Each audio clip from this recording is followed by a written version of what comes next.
Good morning, everyone. I hope you feel well. CAS Rule of Law Program Sub-Saharan Africa Anglophone part welcomes you to our webinars on the 3rd and 4th of June about the impact of COVID-19 on rule of law and human rights in Africa. The focus on both days will be on the impact of COVID-19 on access to justice. My name is Arne Wulff and I am the director of the Konrad Adenauer Stiftung Rule of Law Program in Anglophone Sub-Saharan Africa. Promoting the rule of law worldwide with 6 regional programs is the core of our work. One very important part of this is the demand for and the protection of human rights. Without human rights, there can be no rule of law, and without rule of law, there can be no democracy. Human rights are not only important for individuals. To respect them and to keep them up is also a kind of glue in our societies. Without the protection of human rights, societies cannot develop and be successful. The right to liberty and to the security of his person, which is stated in Article 6 of the African Charter on Human and People Rights, is, for instance, a very important right to give people the possibility to live their life and to develop well. The measures which have been put in place by more or less all governments worldwide to contain the spread of COVID-19 violate numerous human rights. Under pressure are, for instance, the right of free practice of religion in countries where church services have been forbidden. The right to assemble freely with others where measures of social distance have been implemented. The right to freedom of movement where lockdowns have been ordered. There are other human rights which are hurt under COVID-19 counteractions and which I could announce at this point. One of them could be Article 7 of the African Charter on Human and People Rights. Article 7 says that, I quote, "Every individual shall have the right to have his cause heard. This comprises the right to an appeal to competent national organs against acts of violating his fundamental rights as recognized and guaranteed by conventions, laws and regulations and customs in force." Article 7 guarantees the access to justice, not only today or tomorrow, not only this year or next year. It guarantees the right timeless and without any limitations. But how does this right work under COVID-19 restrictions? Are people still able to demand their rights at courts? Are the courts still working, and if so, how? How can judges guarantee the access to justice? We like to discuss these and other questions with representatives from different regions in Sub-Saharan Africa. Please enjoy the webinar panel discussion and please feel free to take part and ask questions. I am sure we will achieve good results. For me, it's now time to hand over to Peter Wendo, the project advisor of our program, and Cindy Salem, the program manager. Good morning, Peter. Please go on.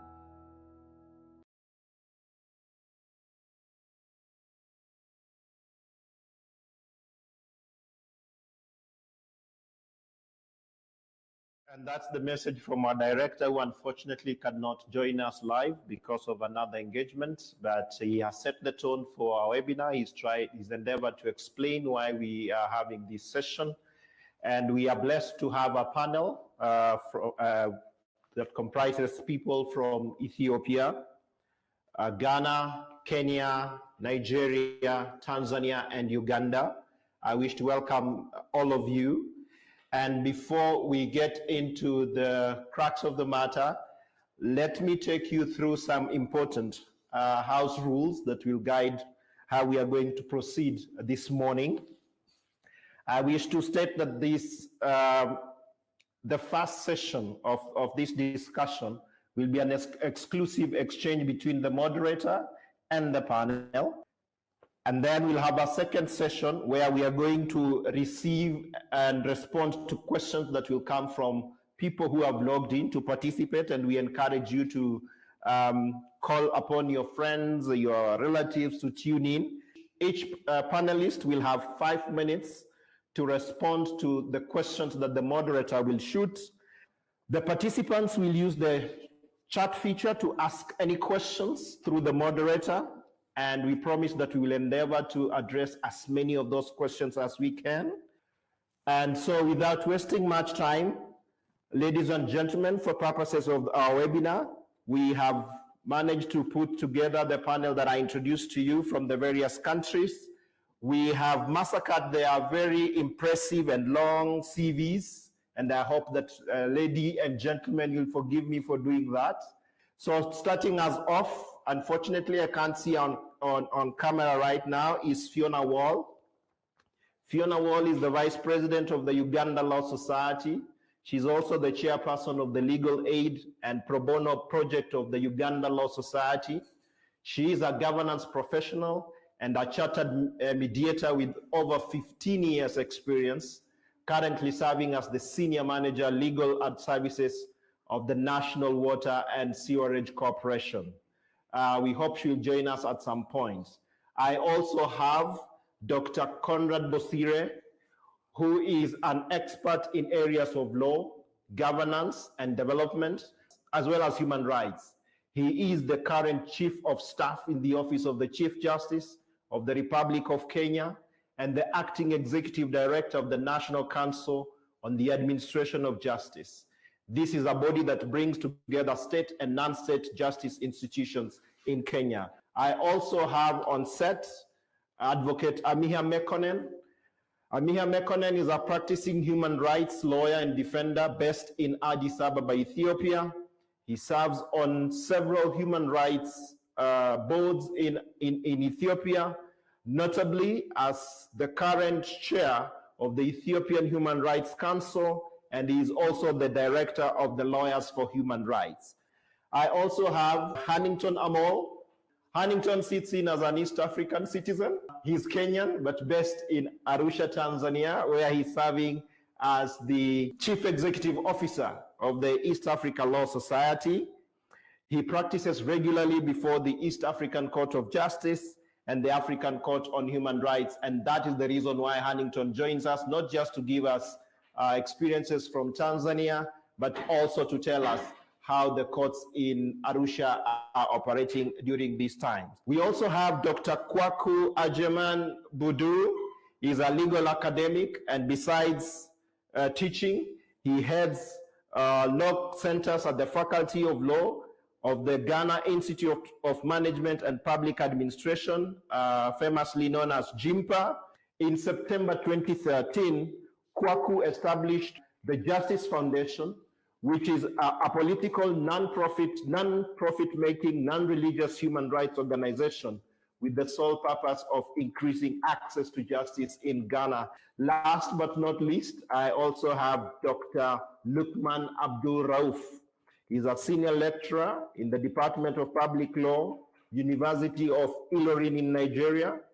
He's a research fellow at the Stellenbosch Institute of Advanced Studies, famously known as STIAS in Stellenbosch, and Dr. ABDULRAUF is also the current secretary of the organizing committee of the Stellenbosch Annual Seminar on Constitutionalism in Africa.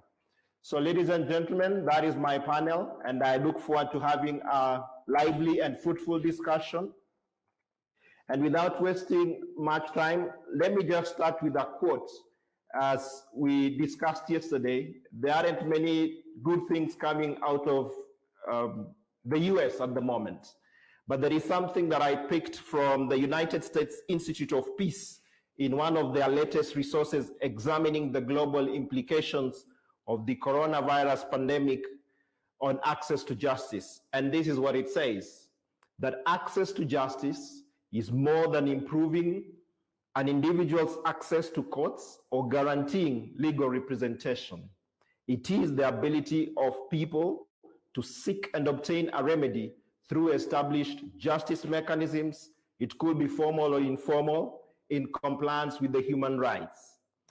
It contends that there is no access to justice where citizens, especially the marginalized and the poor, fear the system, don't know it, and do not access it for reasons including the cost, geographical process, as well as lack of information on their rights generally. I wish to add on this statement that there can never be access to justice where adjudication is compromised, enforcement is manipulated, and the necessary oversight mechanisms are bypassed. And with this intro, I go straight to Dr. Bosire. In the midst of this crisis, several families in Kenya, estimated to be about 5,000, over 5,000, were evicted from their homes. This is in Ruai and Kariobangi. Some victims claim that they had obtained court orders stopping the eviction, while others say the evictions took place without any prior notification. And my question, therefore, to CONRAD Bosire, how is the situation as far as access to justice and in particular enforcement of court orders playing out during this crisis? Thank you very much, Peter, for inviting me to this forum and also for letting me start off with the panelist discussion with a very important question. Kenya, just like the other countries in the region and even beyond, the justice sector is affected by the current pandemic of COVID-19. And it is true that we are experiencing some challenges with the access to justice. On a general level, before I answer the question, is that from the day when the first case was detected in the country, the judiciary and the justice sector under the National Council on the Administration of Justice took a collective decision to scale down operations in the justice sector with a view to contain or minimize the spread and also manage the spread of the virus, even as we offer services in the justice sector. Maybe we can discuss other details, but on to your question that you've just mentioned, yes, it is true, there are media reports, and it's actually true that there's families who were evicted during this situation. And it's really a very unfortunate thing that happened, and many families were affected and devastated in the middle of this crisis. And some of those, these are some of the challenges that we experience. The thing about court orders and eviction in this regard of court orders, that is usually in practical cases or contexts very mixed. First, you may find that there are evictions which are being carried out maybe through orders that or decisions to evict that have not been ventilated through court, or they are being carried out and the decision to evict was not challenged in a court. And then, of course, there's also cases where orders have been given, but also they are disregarded by those who carry out eviction. So we have those two challenges. So in some of the cases, you'll find that the evictees never had a chance to challenge this in court in order to obtain orders against those evictions. In other cases, there is, I have to admit, there is a disregard of court orders, and it's out there in the public realm about disobedience of court orders, which is a challenge that we face in our legal and political system. And it's unfortunate that this manifests during this crisis, where you find mainly vulnerable families in the lower income brackets being evicted from their homes and all that. And maybe just to mention that at the start, that was in mid-March when on the 15th, when the first case was detected, the National Council on Administration of Justice took a decision to specifically halt all evictions, especially evictions from homes, because of the risks that could exist or could come out of such a decision or execution of such orders. So this was suspended until measures were in place. And then in the last, if you look at in the last 2 or 3 days, the Honorable Chief Justice, who is also the head of the NCAJ, the Council on Administration of Justice, now said that execution of orders can be carried out, and parties can now contest in court in case there are any issues, emergency or anything emerging from there. And that is after a period of observing the situation and all that. So legally, there is a frameworks to be followed. Whether or not those are adhered to in practice is an issue and a culture of adherence to the rule of law, which, as I've said, is a challenge in this country. Thank you.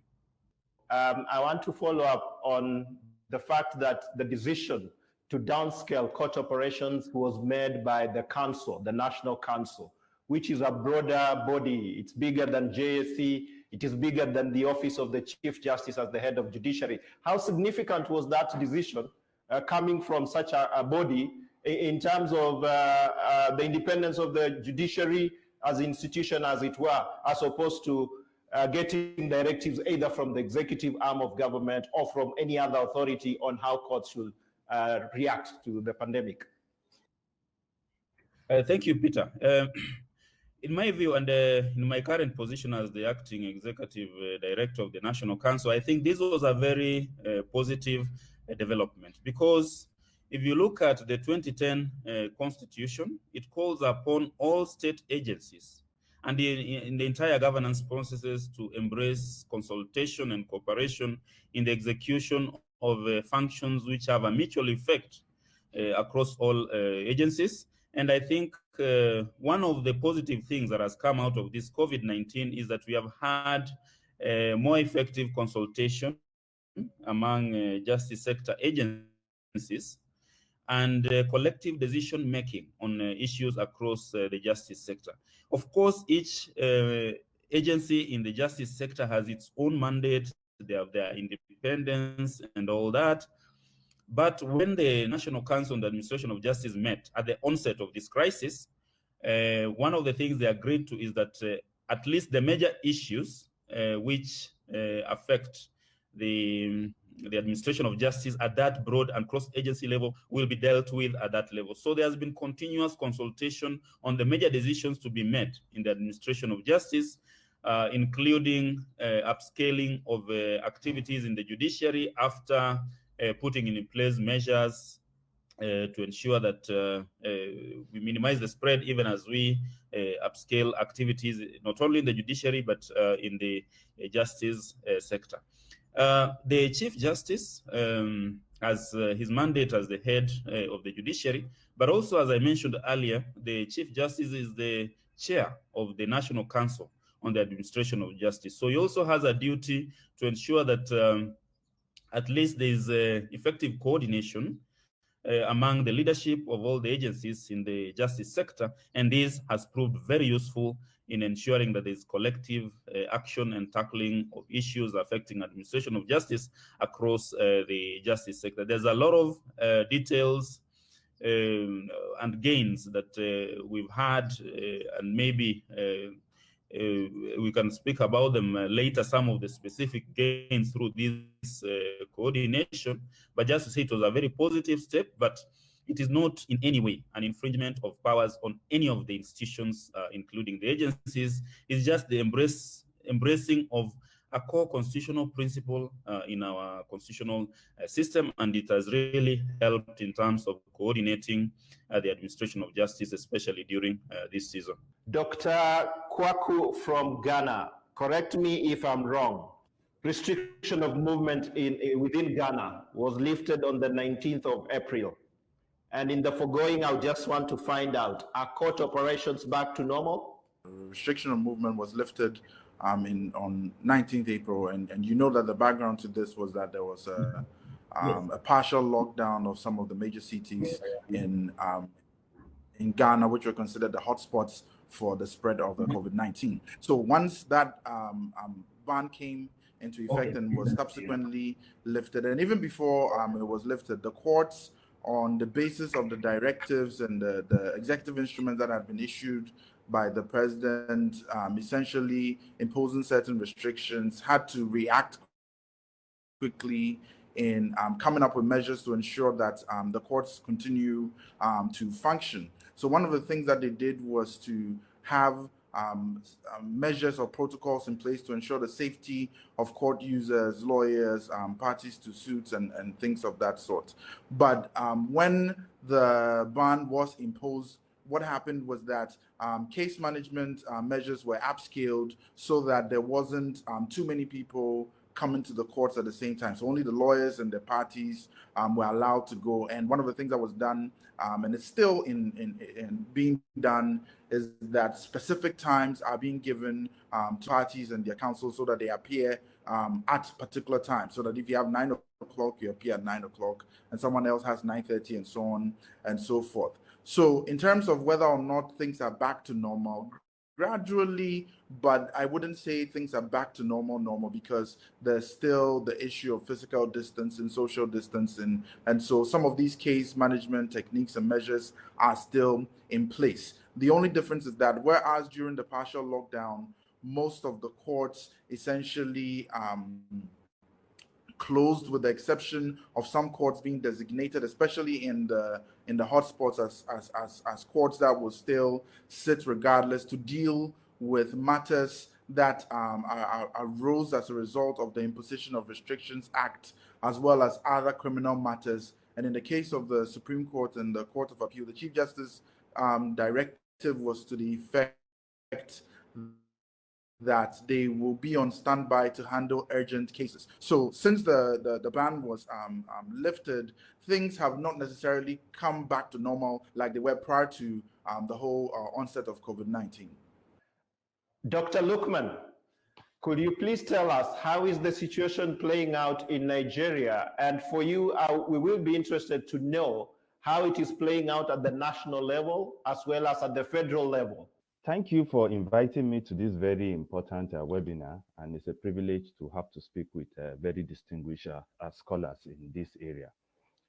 For Nigeria, as at last night, we recorded our 11,000 case in Nigeria. So you can see that after South Africa and Egypt, Nigeria has one of the highest cases of highest confirmed cases of COVID-19. As a result of the pandemic, the government swung to action immediately, and the first thing they did was to activate, the president of the country activated his powers under the Extant Quarantine Act to impose lockdown, lock up the airport, and impose lockdown on a couple of states in the federation. The way the president exercises this power based on our federalist structure is to impose this lockdown on particular states, not a countrywide or not a general lockdown on the whole country. So it is left for the governors of each state to impose particular measures based on the circumstance of them. Because you agree with me that it is not all states in Nigeria, which has 36 states that are equally hit at the same level by the virus. Why some states have as much as 5,000 cases as at last night, we still have cases of states that do not have up to 10 cases. So we do not expect that the president will impose a measure that is going to cover the whole country as the case may be. So at the federal level, the president started by issuing lockdown orders on 3 states, Lagos State, Abuja, and Ogun State. Of course, the lockdown order also anticipates ban on interstate movement, ban on religious activities, and so on. In pursuance of the order by the federal government, state government also imposed several degree of lockdown. In a couple of states, you find the total lockdown, restricting people from total movement and only allowing them to move on particular time and particular days. But in other states, you find out that there is not even any form of lockdown at all. Like the states I am in now, we only have some sort of curfew without lockdown. We're still carrying on our activities normally and everything. So there's this trying to ensure that the principle of federalism is respected, and as much as possible, trying to give state governors the autonomy they deserve based on the federalist structure we have. And as I'm going to come to say later, this is one of the gains we have recorded with this COVID-19 pandemic in Nigeria. If I hear you, Dr. Lukman, there's different states are responsible for taking measures that they deem good to stop the spread. And in your very own state, how is the situation working out? Are the courts operational? In my own state, which is Kwara State, is one of the states in the north central Nigeria, not too far from Lagos State, which I know almost everybody know about Nigeria. The courts are also not working because still respecting the principle of federalism and separation of powers, the courts are usually administered by the Supreme Court of Nigeria, which is headed by the Chief Justice of Nigeria. Immediately the president imposed those restrictions on a couple of states, the Chief Justice of Nigeria also issued a directive to courts to stop a directive on closure of courts across the federation. So basically, the directive issued by the Chief Justice of Nigeria was to the heads of courts, of all courts in the federation. And the first directive was that all court sitting should stop, except to dispense with matters that are urgent and except for essential matters and matters that are time-bound. Thank you, Dr. Lukman. AMEHA, how is it in Ethiopia? So a comprehensive reform has been taking place, and one of the area prioritized the reform was this sector. Unfortunately, the reform process was not expedited for many reasons. Therefore, there was no significant improvement in terms of accessibility to the justice. When COVID confirmed in Ethiopia, it was like 2 days after the World Health Organization declared COVID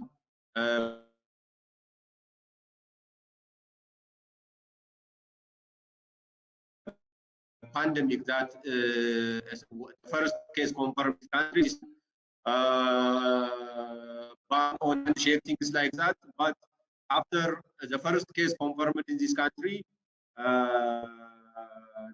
the court suspended judicial service for 2 weeks, and that was extended for another 20 days. In the middle, a state of emergency was declared, and following the state of emergency, consecutive directives were issued restricting local travel, downsize the number of people working in different sectors, including the judiciary, and the judiciary is still partially closed. It's not fully functioning, both at the regions and at the federal level. But one another very serious concern is that the state of emergency and the directive which follows the state of emergency authorized the justice members of the justice sector, the law enforcement bodies, including the judiciary, to disregard the 48 hours requirement under which an arrested person should be brought before the court. And it also authorized them to disregard any subsequent judicial review of detention. So these days, it's possible for a person arrested for any reason to remain in custody without his arrest being reviewed by the judiciary. Also, this particular directive has authorized the judiciary, to suspend adjudicating civil cases. But in practice, criminal cases are also not properly adjudicated. So there is a huge cry coming from detention centers, on especially persons accused for a non-bailable offense. Okay, for persons accused for bailable offense, on the other hand, they are not granted bail while they have that right. On the other hand, their case is not being processed, so they are not appearing before. So they are about this. On the other hand, as it might be a care world, there is a fear that COVID will spread in detention center. There is always already a sign. Some cases are confirmed already in one particular police study being processed are really worried a lot. It's really affecting the criminal justice. It is also in fact affecting the civil adjudication as well. Thank you, AMEHA, for that picture, which doesn't look very good compared to the other jurisdictions that seem to be doing fairly well in the midst of what is happening. But we will get to know the context and why it is playing out the way it's playing out. And Hanningtone, specifically the reason why we wanted you on the panel is, besides probably just telling us a bit of how the situation is in Tanzania, but specifically, how is it insofar as the operations at the East African Court of Justice and the African Human Rights African Court on Human and People's Rights going on in Arusha? Tanzania, by that I mean both the Tanganyika mainland and Zanzibar, have also been affected just like the rest of the world with the situation of COVID pandemic. And as early as the month of March, the leadership of the judiciary in these two regions had taken steps to ensure that access to justice is not unduly hindered. Tanzania introduced a video conferencing system, which has only been available in limited instances, as we'll look at the limitation. But at least I can observe that efforts have been made by the judiciary to ensure, especially the most exposed groups, that's the suspects in police custody, in remands, and prisoners, have at least the very first priority. So the judiciary has given priority to criminal cases. The judiciary, working with the Law Society as a stakeholder, that's the Tanganyika Law Society and Zanzibar Law Society, have been utilizing a system where advocates or parties are able to file cases online. It also has some limitations, but at least I can confirm that that is working on the ground, even with those kinds of limitation. At the East African Court of Justice, which, as you know, is the regional court serving as the main instrument for resolving disputes under the East African, the treaty establishing the East African Community, the leadership was foresighted, and as early as January this year, the court had amended its rule to introduce, to a great extent, the utilization of technology in hearing, in filing, and even in service of proceedings. It happens that COVID stepped in when the court was just in the process of testing some of the uses of technology. But I can confirm that things like presentation of witnesses through video conference had started way before the constraining measures to control COVID had been taken. As of now, the court is on session, and I can confirm even this morning, the judges are delivering a very important judgment on video and online at the court. And so as East African Law Society, part of our effort has been to deliberately inform our membership and the region about the availability of the processes and procession of justice at the court, especially at the time that borders have been closed in the region. The African Court of Justice commenced the 57th ordinary session on 1st of June, and I'm pleased to confirm this is also going on through video conferencing. As you know, the judges of the court are spread across the African continent, and the court was worst hit, especially due to travel restriction and inability of the judges and some of the judicial staff to access the registry and the main court facilities in Arusha. The proceedings are going on, and the 57th ordinary session is expected to attend to at least 16 matters, which includes 10 judgments in the process. There are limitations as we look at this later, but I can confirm that at least in Tanzania, at the East African Court of Justice and at the African Court, at least there's limited access to justice going on at the moment. Thank you for giving us the general picture of how things are playing out. And now we want to go into the specifics.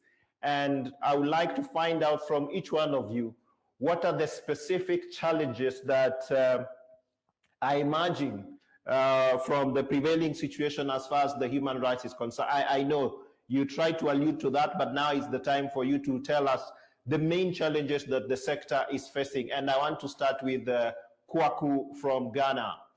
Interestingly, in Ghana, there's been a directive by the Chief Justice, which was not necessarily in relation to the COVID situation, but it's also, there's some ancillary issues there. So there was this directive, which emanates from a case that was decided in 2019, the case of Martin Pigbu and the Attorney General, where the Supreme Court essentially decided that all circuit courts and district courts were supposed to sit on weekends, holidays, as well as periods of civil unrest in the country. And so bringing it back to this COVID era, the directive from the Chief Justice is to the trial courts, essentially the circuit and the district courts, to be on standby to sit during holidays, weekends, or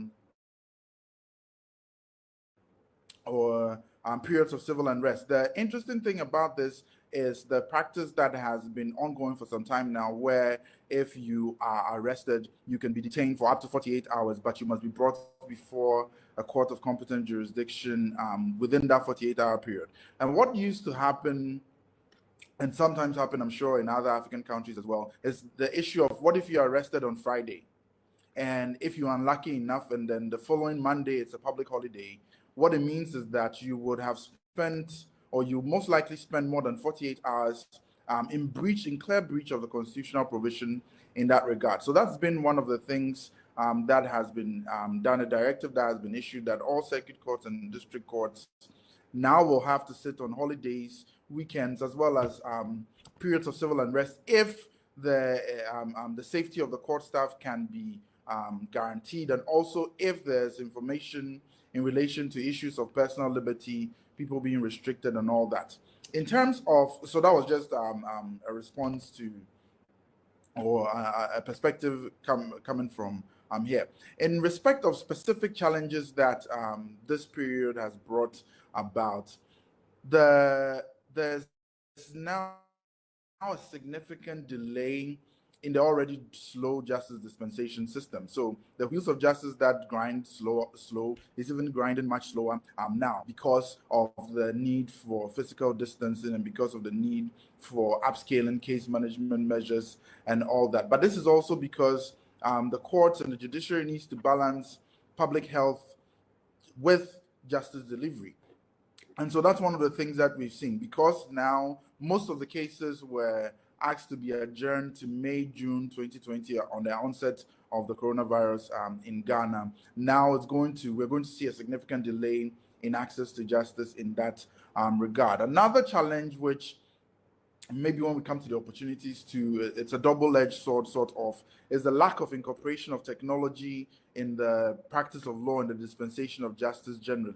Even though we have provisions in our laws, like the High Court Civil Procedure Rules, that allows for some evidence to be taken via video link and things of that sort. These are things that have not necessarily been used. And so the onset of COVID has exposed, and I believe almost all industries have had to react one way or the other, and it's exposed a lack of preparedness for such a shift to technological resources. And I believe someone mentioned the East African court moving to video conferencing and things. So the ECOWAS Court of Justice has also issued a practice direction to that effect not too long ago. Another challenge that has affects access to justice one way or the other, which I have noted, is the issue of police brutality and excesses during the lockdown. We saw disturbing videos, disturbing information regarding how the security agencies were treating some persons during the period of lockdown or during the period of restrictions. This is a problem also because of the fact that there were a lot of fake news also going on, because some of the videos were not necessarily during the lockdown, they were probably before the lockdown, but were being circulated as though these were things that were happening around that same time. So that's something that, and this even goes hand in hand with the restrictions that were imposed.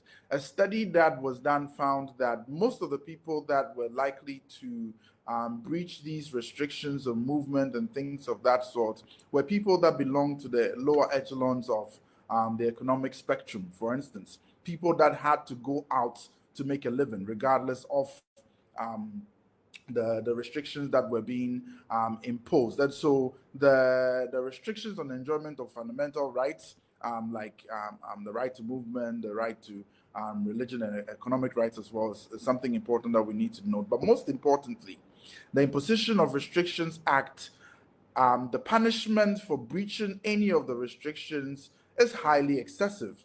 It's just so maybe let me paint a picture. The penalty for breaching the restrictions is a fine of minimum of 12,000 Ghana cedis, which is roughly around $2,000, up to a maximum of around $10,000 thereabout, which simply people can't afford. And that's the fine part. And then you could also be sent to jail for a minimum of 4 years and a maximum of 10 years, or to both the fine and the jail term. And so this is excessive, and this creates a problem in terms of access to justice if we think about it at a certain level. Then also the issue of privacy has come up strongly during this period. So as a result of the restrictions, as a result of the lockdown, an executive instrument was issued by the president, which basically allows the president to essentially give orders and directions to electronic companies, network operators, communication service providers, for the purposes of public health and sending information for contact tracing purposes and things of that sort. So even though this executive instrument probably is in the right direction in terms of allowing the government to move speedily to be able to trace those who may have come into contact with people who have been affected by the virus. So you may be using it for the right purposes, but the way and manner in which the law is couched may open it up to being abused subsequently in the future, and that creates a problem in terms of accessing justice. So not to waste too much time, in a nutshell, these are some of the challenges that, or emerging challenges that we are seeing as a result of the coronavirus and its impact on justice delivery generally. Dr. Bosire, what are the challenges in Kenya? Some of the main challenges are close to what has been discussed from Ghana. Human rights violations during this crisis. And this is manifested in cases of police brutality, beatings, and things which have even resulted in killings, and which are being investigated by state agencies. We have also seen, and this is something that comes up every time there is a disruption of order, a rise in sexual offenses cases, and most victims are usually children, women, and there's rising cases across the country during this period. And the scaling down of court operations. What has happened is that currently the courts have mainly gone digital, so we have hearings through video links and other online platforms, but actual trials are not taking place. Witnesses are not coming to court in both civil and criminal cases, so there is a sort of a scale down court operations, especially with regard to physical appearance in courts. And this means that, and also in the NCAJ, it was agreed that where cases, where the criminal cases that have been committed, then police can issue what they call police bonds or free bonds to attend court in order to minimize incarceration and all that. But it also means that most of these persons who are arrested are not taken to court until a future time. We also add isolated cases or some cases of abuse of these powers of issuance of bonds and all that within the police. And also currently urgent matters in criminal and civil hearings are being heard by lawyers through online platforms. But that also means that self-representing litigants who do not have lawyers on their side, their matters may not proceed. And mainly this is to members of public who cannot access internet and maybe send an email to the court to the emails provided, or do not have internet facilities in order to argue their case online and do not have lawyers to represent them. So in the next phase, maybe this is what will also be considered, so that self-representing litigants can have some form of access to their ongoing criminal or civil matters. The other thing to mention is that now that in the administration of justice, we have scaled down. We had mobile court programs in areas which are not reachable, in rural-based communities, in pastoralist communities, and in areas where courts are not well covered in the territories. And this has been suspended. So which means matters that were going on at that level we are not able to go through them. And even in the governance processes, now we have comfortably moved on to online platforms, but we may forget that in large rural areas where the majority of the population are not able to access these online platforms. So public consultation, especially with the sections of our societies who are not able to connect or access internet facilities, is a major challenge during this period. You know, we have become comfortable with online platforms, but there's also the traditional consultation methods, the meetings in the villages, which are now not happening because of this crisis. So the other thing, there was a bit of a disruption just after the crisis, after every other institution closed down in order to go back the drawing board and draw and then come back gradually, and this has sort of disrupted. So for instance, the parliament was for some time closed, and the executive gazetted what appeared in text to be legislative proposals on how to manage the crisis. And but Parliament has come back later to look at this and give them the legislative backing that they need. In the process, we had the Law Society and other public interest litigators challenge some of the provisions and constitutionality of that. And the court issued orders, including that legal services are essential services, and this is being implemented in the current period as a result of the court orders that ordered that legal services are also classified as essential services during this period, which is really important in my view, because some of the violations, and as they say, if you face an injustice at this point in time, and then you're not able to access the court, the police, and all that, it becomes a challenge. So therefore, I think the court order to classify legal services as an important part of this, it has a distinct role it plays in that it ensures even in these circumstances, we are able to have respect to the rule of law and constitutionalism during this period. I would like to find out, how is the situation in Nigeria, Dr. Lukman? Is it any different from Ghana and Kenya?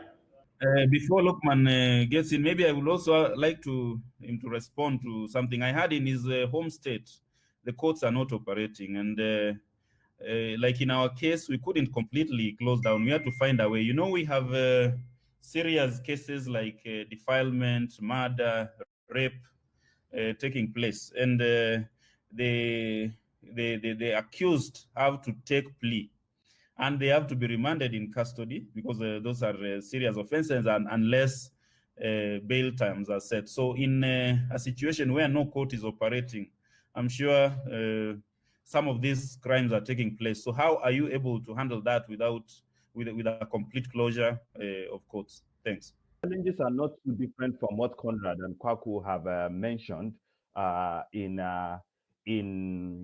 Nigeria.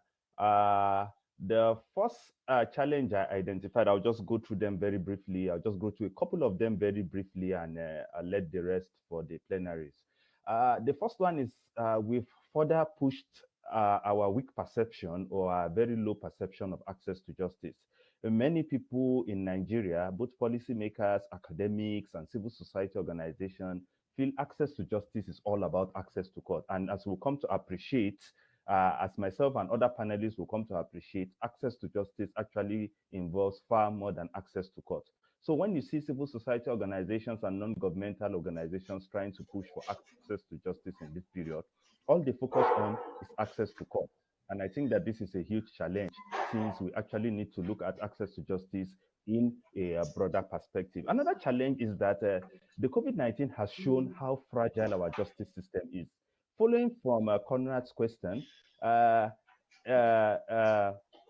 it has shown that just a little challenge will bring about a total shutdown of the courts, which may not necessarily be so, because shutting down of the courts does not mean that it's going to reduce criminality. It does not mean that criminal activities will not continue. But then it's actually funny, or you find it very interesting to note that we actually don't know how criminality is handled in this period when the courts are shut, because I don't think judicial services have been categorized as an essential service within which, or I don't think it has been called, it has been categorized as an essential services, yes, for which to proceed within this lockdown period. So I don't really know how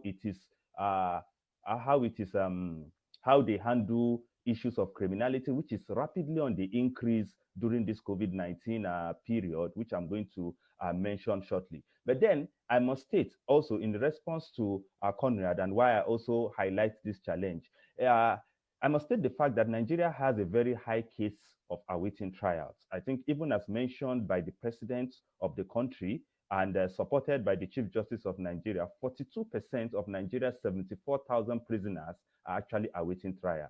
So I think it's going to be a situation of having to arrest such criminals and putting them in detention pending when things actually come into place, or pending when things are brought in order.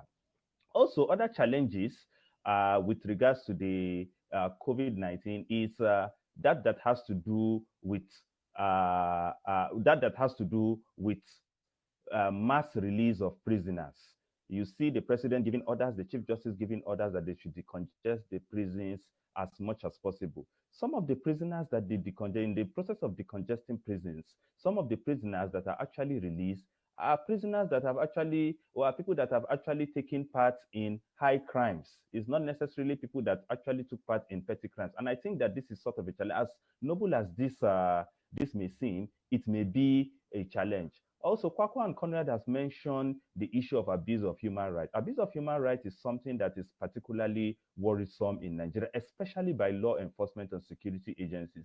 As at the first few months of the COVID-19 pandemic in Nigeria, Amnesty International reported that law enforcement agencies have actually killed more than the COVID-19 pandemic. Of course, now the number of deaths far surpasses that. But then it was something that was a cause of concern, which a lot of NGOs and civil society organizations have come to highlight with regards to the justice sector and access to justice. Also, another challenge is the failure of successive generation of judicial and political leadership to take care of the courts. You see that, like I mentioned, even though subsequently the president or the chief justice of the Confederation gave a further directive, I think that's sometime about 2 weeks ago, that courts could resume sitting virtually. We have found in the process of our study, in the process of a study that we're conducting, the court have actually not resumed sitting, because you see that we have serious power issues in Nigeria. We have serious issues of connectivity and so on. I know if you have carefully observed, you see that the light actually went off in the process of this discussion. That's how it is in Nigeria. You also see a viral, if you're a careful observer of what is happening in Nigeria, you see a viral video that is going around of a court proceeding wherein the lawyers were seated in somewhere, the lawyers were seated somewhere else, and throughout the proceeding of about an hour or 2 hours, each lawyer kept hammering, "I can't hear you, I can't hear you." The justice too was confused. So that's how weak, or that's how poor our justice sector is in terms of this, which COVID-19 has highlighted. That means even the Supreme Court, which is the highest court in the nation, we do not have anything like e-justice administration system. Our courts are barely digitalized, and a lot of the basic infrastructure we need to carry out online dispute resolution or online access to justice method are virtually lacking in Nigeria. We've also shown that, or in the course of this study, it has been realized that access to justice actually involves also access to legal education. You see that not only have the law schools been shut, our universities, of course, apart from the strike that the academics are actually, or apart from the ongoing strike by the Nigerian academics, the Nigerian law school too has been virtually shut. I know they have tried to put in place a couple of measures towards carrying out digital teaching, but then the challenges that we keep facing are challenges that also occur in for law students. And of course, I know you know legal education is a very, very important component of access to justice. I've spoken about the abuse of human rights. There are also a couple of other minor challenges which I will not really want to hammer on, part of which has to do with the constitutional issue arising from non-conducting or from the lack of conducting of trials in public, and also the deprivation of access to justice rights by vulnerable people, especially in this time when there is a rise in gender-based criminality and so on. So I would like to stop here, and I'll leave the rest for further discussion in the course of the plenary. Thank you very much. Thank you. I wish to remind us again, let's try and stick to our 5 minutes as we respond to those questions, maximum of 5 minutes. At this juncture, let's give it a try and bring in Fiona from Uganda. Fiona, you're welcome. I hope now your audio is working. So for you, I would like you, first of all, to give us just a glimpse of how it's working in Uganda and the associated challenges. So I give you 10 minutes, maximum of 10 minutes, to tell us that story so that we are at par with the rest of the panel. Okay, thank you very much. Of course, we started off with a total lockdown that took about 2 weeks, during which a lot of things were frozen, and then there was a partial opening up where some services were declared essential, including courts, and that was a bit of an error because much as they opened up the courts, advocates were not declared essential services. So the Chief Justice then issued guidelines that ensured that courts were mostly dealing with criminal issues of an urgent nature, and stated that other issues like land and would have to be, you'd require a certificate of urgency for it to be dealt with. Alongside this, the Ministry of Lands and also put a stop to any evictions and any other orders regarding land during this period, which we could say protected people. However, we had the challenge that during this time, since the courts were open, there were a lot of rulings that were given, but it was impossible for advocates to apply or appeal, and the necessary requisite times were exceeded. So that has been a real challenge. As Uganda Law Society, we agitated for this, and we managed. They gave us at first 30. They allowed 30 lawyers at a time to be moving around, but we increased that to 100 and started making sure that as a Uganda Law Society, we enable the lawyers to recycle the stickers. And this enabled some work to be done. As the Uganda Law Society, we have a legal aid project that I head as vice president. And the legal aid project has about 21 clinics all over the country. And I'm glad to say that with the help of the authorities, we were able to still serve, and we managed to work on about 5,000 cases. Most of which were mediations, domestic disturbances, because domestic violence went up. Domestic violence went up, and we've also had issues as our colleague from Nigeria stated. We had a lot of state. We call them LDUs, local defense units, that were mistreating people and beating up people and torturing them. And during that time, the president had to deploy a special commission to deal with people that were abusing their power while enforcing the lockdown measures. During that time, we had over 200,000 people incarcerated. And as we speak, we are now in a more, should I say, partial lockdown.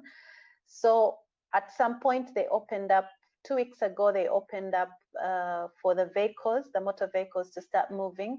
But you see, law firms, it's the partners, law firms and courts, you'll find that it's the judges and the partners that actually drive. So public transport was still not being permitted to operate, which meant that all the support staff in the law firms and in the courts were unable to perform. So this effectively kept us in limbo in that way.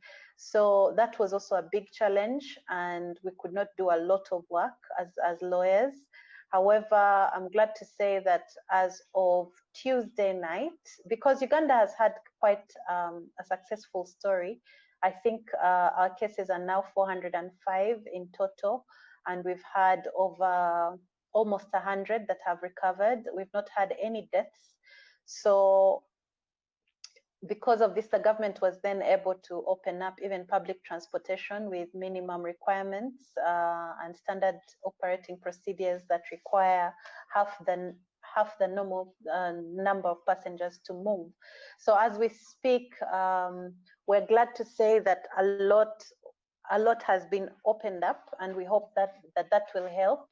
However, right now we are, as the justice, law and order sector, we are faced with a lot of dilemmas, because during the lockdown, much as rulings were coming up and much as a lot was happening, there was no access to prisoners.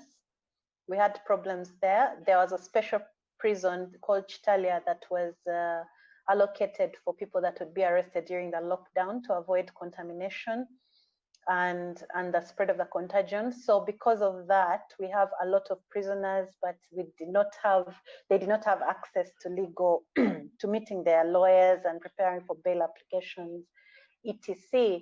So as we speak, we also have a lot of notice periods that have lapsed for interlocutory applications or appeals.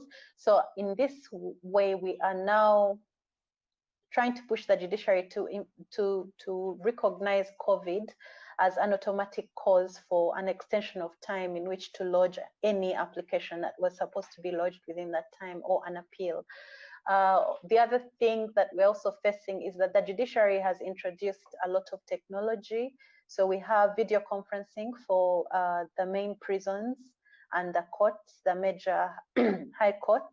However, what the challenge we're facing is that much as the magistrates and the judges in these courts are online and are prepared for these hearings, much as the prisoners are presented for these hearings, their counsel is not prepared. Their counsel has been excluded from this planning. So this is something we've been agitating with. I was in a meeting with them yesterday, and that is what we decided that we're going to prioritize to ensure that lawyers are given, because it's not enough for the lawyer to be in on the video conferencing. The lawyer actually needs to meet their client before and prepare. So we're also working on seeing how lawyers can access special landlines or phone lines at the prisons in order to meet with their clients, because this is still not, we're still not giving prisoners physical access to lawyers. So that's the challenge that we have. The other challenge has also been that much as a lot has been opened up as we speak, we have so much that has been affected. During the lockdown, for instance, I had the legal department in National Water, this is the water utility, we've been told not to disconnect. So you can imagine how many people are not paying for water, and now it's going, these dues are going to fall due. We've had landlords told not to evict their people, but that also meant that tenants are not paying rent. So the lockdown has caused a lot of legal issues. Of course, there are the force majeure clauses that fell due, but there's also the challenge of if the force majeure clause is reliant on you activating it by maybe giving notice and you did not give notice, what does that mean? There's been a lot of employment challenges and a lot of people have laid off workers. We have had a hiatus in Uganda with the Social Security Fund being put under pressure to give some money to their members, at least for those that have been saving for over 10 years. So that has been back and forth in Parliament. We have had cases of embezzlement and abuse of funds, especially for COVID. So a lot of people have been arrested and a lot of officers have been affected by this. So the anti-corruption court is currently overwhelmed with what is going on.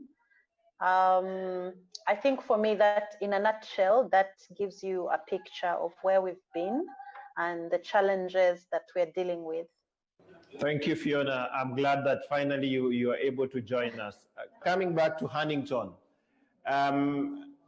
you share with us the challenges that are specific for Tanzania as a jurisdiction, but also you can tell us the effects of some of the challenges like the TIF Tanzania and Kenya had the other day of restricting movements between the two countries. How does that then affect access to justice, to the courts, noting that Arusha is the regional and the continental judicial capital?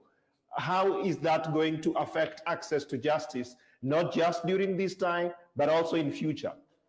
Now, as I alluded earlier, the leadership of the judiciary led by the Chief Justice in Tanzania had tried to employ technology as a stopgap measure to ensure that there is access at this point.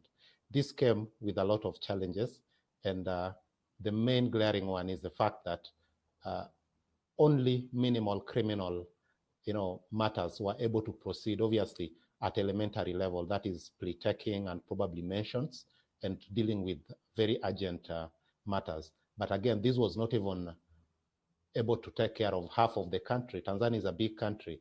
The facilities were available they were scattered, like in Segerea prison, in Keko, and in very limited areas. And obviously, this would be due to the fact that one, COVID came when we were least expecting. Budgets had already been stretched out, and it was not possible that the judiciary could stretch further to accommodate some of these needs. And even if it could stretch, you can imagine some of the facilities required, like, powerful video conference facilities would require us to go through a public procurement process, and some of these would have to be imported from the developed countries. And these are challenges that I believe are not unique to Tanzania at this stage. One unique thing about Tanzania is the kind of membership in the law society. Young lawyers are an absolute majority at the moment. And the other truth is that young lawyers are also uneconomically privileged. They are still, in teething stages.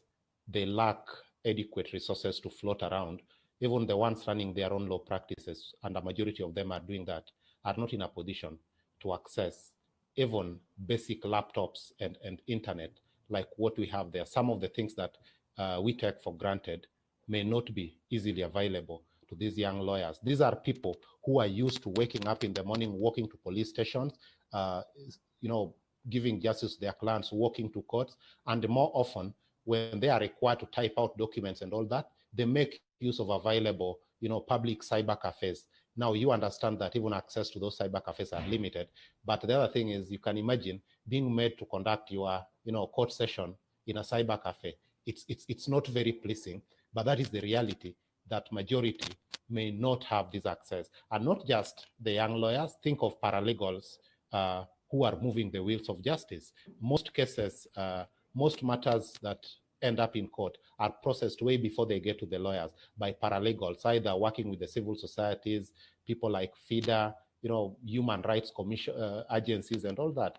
And they are not privileged to have access to this kind of facility. So that's a challenge, and I believe it's not just limited to Tanzania, it could span across the board. The other thing is the online filing system, which should actually guarantee, faster filing of cases, still has a backup plan, and it relies on presentation of pleadings to the court registry physically to be stamped. And as you know, the mantra here, that stamp is what basically validate your pleadings. And with limited access, limited travels, that is a challenge. As that will come later, that is also a challenge even at the East African Court of Justice. And obviously, technological literacy, some of my colleagues have alluded to this. Aside from just access, there's the issue of literacy. And finally, on that challenge in Tanzania, the police are not adequately empowered in Tanzania to provide some quasi-judicial role. That is basically being able to do proper processing, especially of cognizable offenses, to ensure that before a suspect is presented to court, they can actually, be given leeway to report to court from their home. That is very limited in Tanzania. I know that their traffic offense regime is quite progressive. Rarely would you find a Tanzanian police detaining you on a traffic charge. They'll bill you and ask you to make your payment later or appear in court. But then that is not true on so many other cases, and especially given the fact that Tanzania has one of the most oppressive laws on economic crimes. Tanzania still retains non-bailable offenses in some instances, and this is now exerting pressure on resources, especially on the remand prison, which would obviously be overflowing if the situation worsens further, due to the fact that there are a number of people who are being held behind bars, and the courts, even the courts, are helpless, assuming you can access them, because those offenses are not bailable. And closer to what's happening at the regional court, as I said, access to justice is going on. Some matters are being heard, but the court has challenged. One of the challenges that we are dealing with at the moment is that when there were restrictions because legal services were not classified as essential services across the region, many people resorted to the use of the online facility of the East African Court of Justice, meaning the court received so many cases being filed, and most of them are also coming under certificate of urgency. And the judges are very limited in number. Like the first instance division, which hears all these matter, can presently only have one panel due to the limit of the number of judges. The court is currently lacking 2 judges. The judge from Tanzania retired, and the replacement has not been sworn in because that has to be done before the summit. And the judge representing Rwanda was promoted to be the Chief Justice of the Republic of Rwanda and has not been replaced. So currently, the court is so limited in the number of panels it can compose, meaning the hearing even of certificates is really dragging, and that is limiting justice. And some of these matters are touching on rule of law, human rights, and in some cases, we are dealing with cases where, somebody is trying to seek an order at the East African Court of Justice just to stop even an impending execution of a death warrant.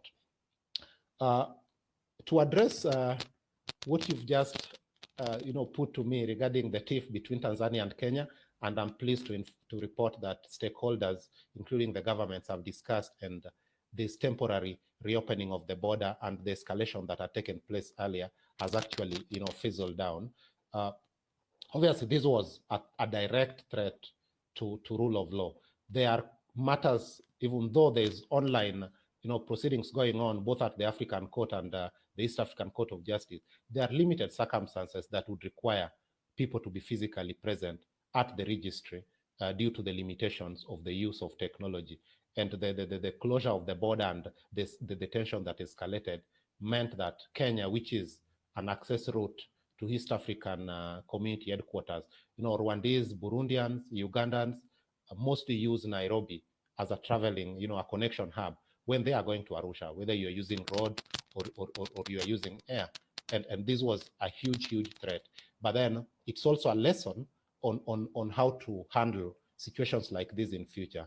At the East African Law Society, we believe that contrary to the steps that the governments in the region took of closing the individual borders, this is a regional community that what we should have, if there was any border to be closed, we should have closed the external border, the borders of the East African community with the rest of the world.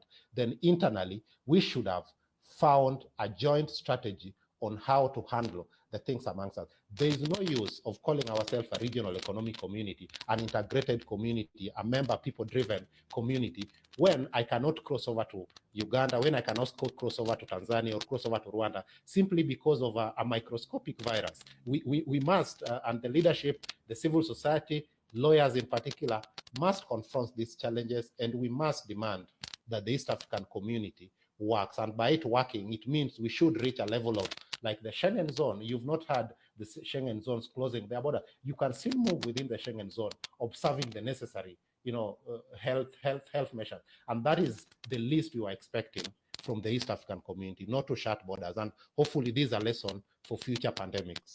Thank you very much, Hannington, for that submission. And I find the last part very important. And the fact that as your society, you're already thinking of mitigating some of these challenges in future. Now, allow me to go into the third question that I would like to throw to the panelists. Prior to COVID-19, court systems in Africa were generally perceived as too amorphous, too slow, too complicated, and generally beyond the reach, especially of the poor and the vulnerable in our society. And of the three main organs of the state, the judiciary in Africa is generally perceived as weak, corrupt, inefficient, ineffective, which results into low levels of confidence and trust in this institution. Some people have actually argued that COVID-19, therefore, is a classroom and the class is in session. All of us will either pick a lesson, whether positive or negative, from the ongoing lesson. And my question, therefore, to the entire panel is, does COVID-19 spell doom and gloom for the justice system in Eastern and West Africa, or does it offer an opportunity for us to innovate for better administration of justice? Let me start with Fiona. I believe that COVID-19 was a real threat to the justice system, and it has caused many problems, as I have listed. However, one of the things I'm glad to report is that it has also been an opportunity. For instance, in Uganda, the judiciary has been threatening to go electronic for a long time, and it forced them to actually take a move. So we've seen a lot of leaps in trial by video conferencing, and they will give it to you. Tell them. Yeah. So the video conferencing issue in our courts right now has raised issues of readiness, has raised issues of lawyers having to use emails and having to ensure that all their files are updated online. We're now having cause lists being sent through, something that we were struggling with the courts in Uganda to do. However, so I look at it as an opportunity. It is a real threat though, because right now it's the wealthy and those that have influence that are able to move and get things moving. It has also become very expensive for our clients. because if movement is not allowed except for those that have stickers or for those that have personal vehicles, that means that justice is only for those that can afford it. We also have our for instance, our legal aid project is hugely donor funded. And we know that most of the countries in the West that usually fund these activities have been hit the hardest, especially economically. And justice goes with financial prosperity. So you see, we're going to probably see a reduction in funding for access to justice initiatives. And I see that as a real threat. I wanted to say something small on what our CEO of the East African Law Society spoke about.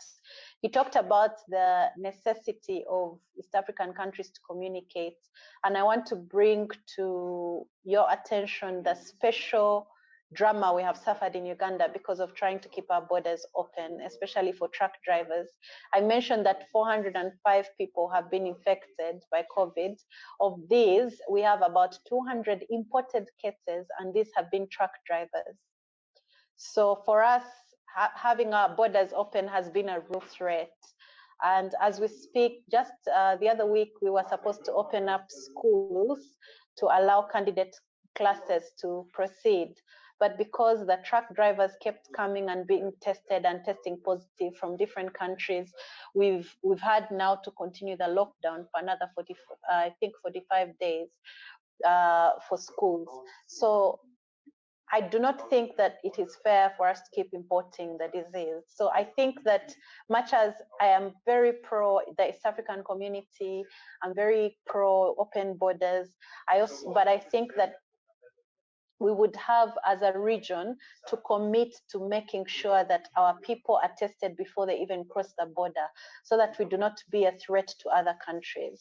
I think that that privilege of being able to cross borders should be accompanied by the responsibility to ensure that you're safe and you're not carrying the pathogen.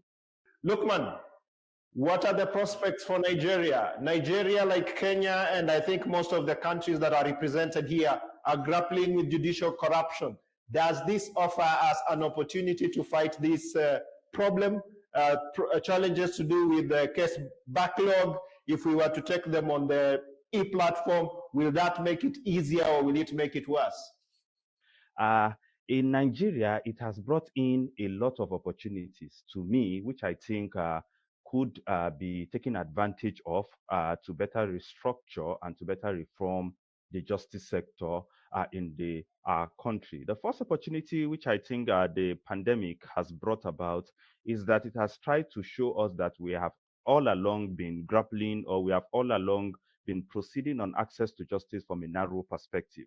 Nowadays, when you have interactions with lawyers, you have interactions with judges, you see that they've come to appreciate the fact that we need to actually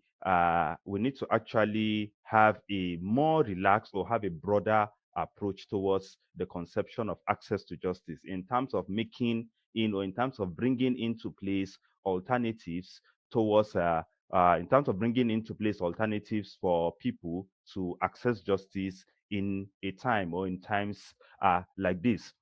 We've also come to see the issue of the congestion of prisons. As much as people like myself will be a bit skeptical about the congestion of prisons, especially because of the approach that is being adopted in Nigeria, I still feel it's a good opportunity for Nigeria. It's a good opportunity for the justice sector, in that we have been able to, at least, I think based on record, based on the first presidential order, it was stated that at least about 5,000 prisoners were released, some of which probably are prisoners who have just minor offenses, or people that are merely awaiting trial. Like I've told you, the problem of awaiting trial is a huge problem. Very importantly, it has shown us the opportunities, or it has shown us the benefits that that lies with a digital judiciary. But then, like I've told you, our problem in Nigeria is not all about digitalizing the judiciary or digitalizing the justice sector. Our problem in Nigeria is actually more deep-rooted. We have issues, serious power issues. No place in Nigeria, even the Federal Capital Territory, can be guaranteed of 24 hours light in a day. It's a big problem. And I think it's something that will actually need to be tackled. But then the COVID-19 has actually exposed, or it has actually made people more aware of the need to tackle some of these challenges. For we as legal practitioners and legal academics, it has also shown us that we cannot keep running away from technology. We cannot keep running away from technology in the carrying out of our duties. For we legal academics specifically, we have been told that we need to actually start to get abreast with facilities to facilitate e-teaching and e-learning. I will not focus so much on the legal academic, but then I will talk more about legal practitioners. All along, the Nigerian Bar Association, which is like the regulatory body for lawyers in Nigeria, have put in place a couple of measures to ensure that lawyers are able to carry out a lot of e-lawyering. I call it e-lawyering, but we have not really taken advantage of this. And now you find lawyers trying as much as possible to get abreast with the facilities that have hitherto been provided by the Nigerian Bar Association, not for any purpose, but for their own safety. They know it is no longer easy. Things are no longer business as usual. It is now a sort of a new normal for you to try to do the things you need to do from a distance. So everybody, you see people trying to activate their Nigerian Bar Association email, which is supposed to be what was given to lawyers for the purpose of filing of cases and so on. Most importantly, before I stop, the Nigerian Judicial Council, which is the regulatory body of the justice sector, the regulatory body of the court, have put in place a very high panel committee to critically look at how to bring about a more efficient electronic justice delivery or e-justice delivery in the country. A lot of measures have been rolled out for court heads to comply with towards ensuring that everything or most of their services are hosted virtually.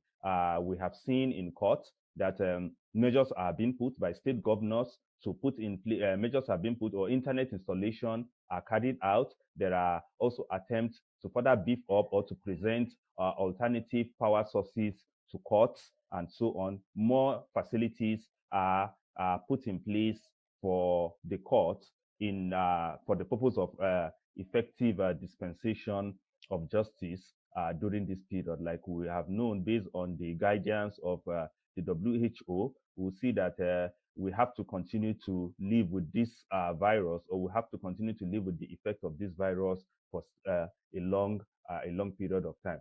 And as I'm going to also mention, the COVID-19 has actually brought about a cessation of income for lawyers in the country. So basically, you now see lawyers trying as much as possible to get abreast, or lawyers trying as much as possible to try and embrace some of the benefits that locks with e-lawyering, as I am going to describe, and as we're going to still talk about when the plenaries commence. Thank you very much. Thank you, Lukman. Coming to Dr. Bosire, the situation is such that for example, the Kenyan judiciary, like many judiciaries on the continent, have been grappling with a lack of resources, especially financial resources. And with COVID-19, the situation is not going to get better. It's going to get worse because the budgets are going to be stretched, and they're already stretched. I'm just wondering, in terms of utilization of the little resources that we have, does this crisis offer us an opportunity to start thinking differently? And I cite an example of things like the purchase of official motor vehicles for judges, for instance. Is it time we start thinking along things like carpooling, for instance, for some of the judges, as opposed to buying a car for each and every judge, and then these resources probably channeling it to other platforms that can facilitate access to justice, invest in infrastructure, ICT infrastructure in the courts? Is it something that judiciaries and the Kenyan judiciary can think about? Or is it absolutely impossible? First, over the years, the judiciary has been undertaking reforms in order to enhance efficiency in the administration of justice and other reforms. And the most important milestone in this journey is the 2010 Constitution, which established the judiciary as an independent institution and arm of government, and all provisions that enable it to dispense its services in an independent manner within the constitutional scheme of governance. And so the COVID-19, yes, as you've observed, it has negatively impacted the dispensation of justice. As I said, some courts are closed. For instance, criminal and civil trials are not being carried on. Witnesses are not coming to court, and currently the judiciary is considering how to resume physical services, but with strict compliance with the Ministry of Health guidelines in order to minimize spread and all that. But I must also say, paradoxically, COVID-19 had a bright side to it. For a long time, the judiciary has been trying to digitize services. I believe, like it's been mentioned in all the other regions which have been discussed. But this has provided an opportunity to do so, because we are to innovate by necessity. Some things are urgent, and what do we do? So many courts across all levels, from the Supreme Court to magistrate courts, have been carrying out some court sessions through video links. And going forward, every stakeholder in the justice system is keen that we keep this process, because it's faster, it is efficient, and where it is possible to conclude matters without physical attendance in court, I have a very strong discernment that we will retain these online processes. For instance, I think across the board, it's unanimous that certificates of urgency, applications, mentions where there's no substantive hearing or examination of evidence and all such issues are automatic candidates for online cases. And the judiciary is in the process, and this is in the public realm, is in the process of ensuring that we have now an expanded way in which these processes are carried out online. And this will be good because, you know, in the Nairobi city, there's a lot of traffic. You get into your car, you take an hour or so to the court, you wait on the corridors just to hear your case mentioned, and then you again face the traffic back to your chambers as an advocate. So you waste 3-4 hours to be in court for a matter that could have been dispensed with in 5 minutes from your chambers.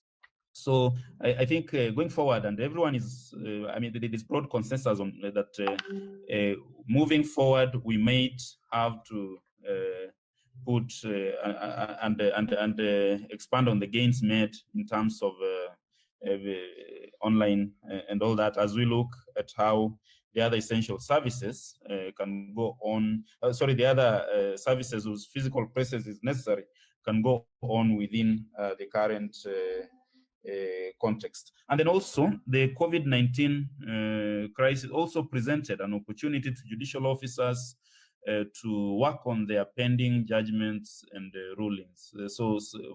Because as the courts were closed down, there was judges and magistrates were not handling cause lists because there were no cases going on. So this provided an opportunity for courts, for judges to deal with their judgments, and also the magistrates.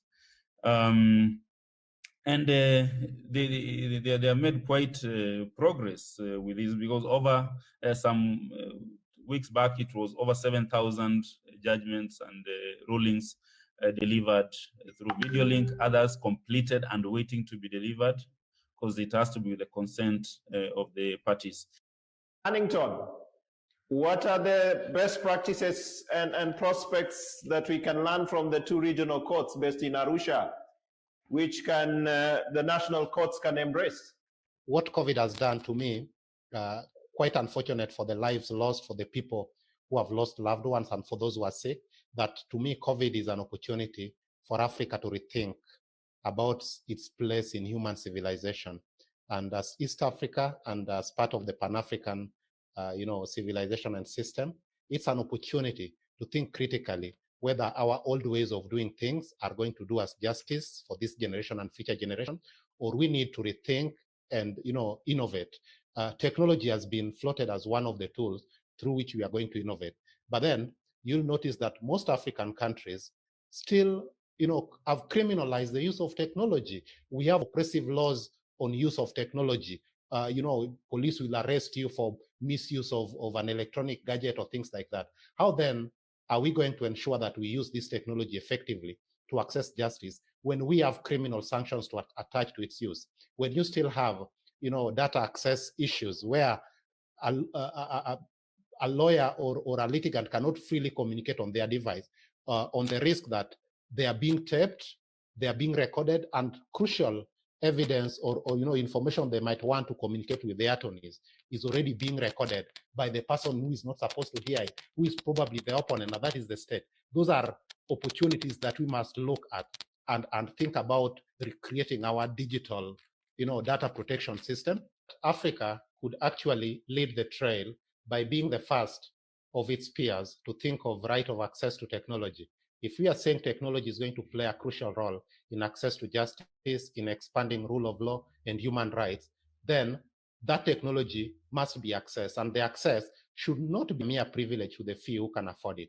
We must provide for a public access to those who cannot afford, private use of technology. So I'm hoping that players in this sector are already thinking of the first convention on access to technology being, signed and ratified by the African Union member states. You did talk about financing of judicial institutions. This is very important because without finances, then access to justice is hampered.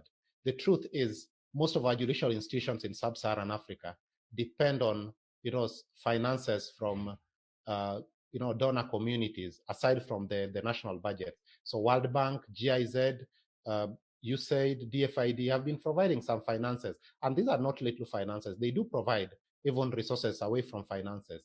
The reality is, post-COVID, most of these institutions are reconstructing, and there'll be no resources floating around to finance our judicial institutions generously. We must therefore start thinking of innovation. We must think of Pan-African institutions and how to build their capacity to provide support to our judicial institution. Let's take, for example, the African Legal Support Facility, which was designed as, as an institution of African Development Bank and by extension an institution of AU to support legal sector. How can we empower them fully to be able to provide, to step in and provide, necessary resources to judicial institutions to ensure that the wheels of justice keep on moving? And we should think about developing regional institutions like in East Africa. We should be having an institution that would be able to step in and, scramble private resources to help support the judiciary. And I believe the law societies, national law societies, will have a greater role in advising on the development of such institutions. Peter, I would also want to recognize that the police are underrated on their role on access to justice. We more often talk about lawyers and courts when talking about access to justice, forgetting that over 50% of matters that go to court actually originate from police. And we are not critically examining their role in a system like this, where people can be held indefinitely before being presented to court because of natural circumstances. Courts are not open and technology has failed. Then we must think of how to empower our police to be able to, provide some quasi-judicial functions. And this could mean providing extra training and ensuring that major police stations have, people who have some basic training on judicial functions and law, and who can help moderating some of this, including making decisions on granting of bail terms, so that people can appear in court at a later date. But then, when you look at matters like, gender-based violence, matters involving children, most of them go to the police, and more often the police are not capacitated to know what to do with them. Can we think of building their capacity alongside capacity of paralegals and of lawyers to be able to offer alternative dispute resolutions at that very level, so that we can take off pressure from the judiciary? I now wish to involve our audience that is following us. We are opening a poll to find out, is access to justice in Eastern and West Africa likely to get A, better, B, worse, or C, remain the same? Kindly give us your response and indicate the country, and we'll appreciate that. We will be closing at about 15 minutes to time, and then we'll give you the poll results. We'll be happy if you can engage us on that. Bosire, in a minute, could you please conclude on the point that you are making? And the point I was making is that now, with the necessity that we must have these processes, the ICT budget has been a casualty of budget cuts throughout the years. But I think now, with the reality of COVID, we are now forced to plan around that. And of course, the main funding is from the government, using the share that is given to the judiciary.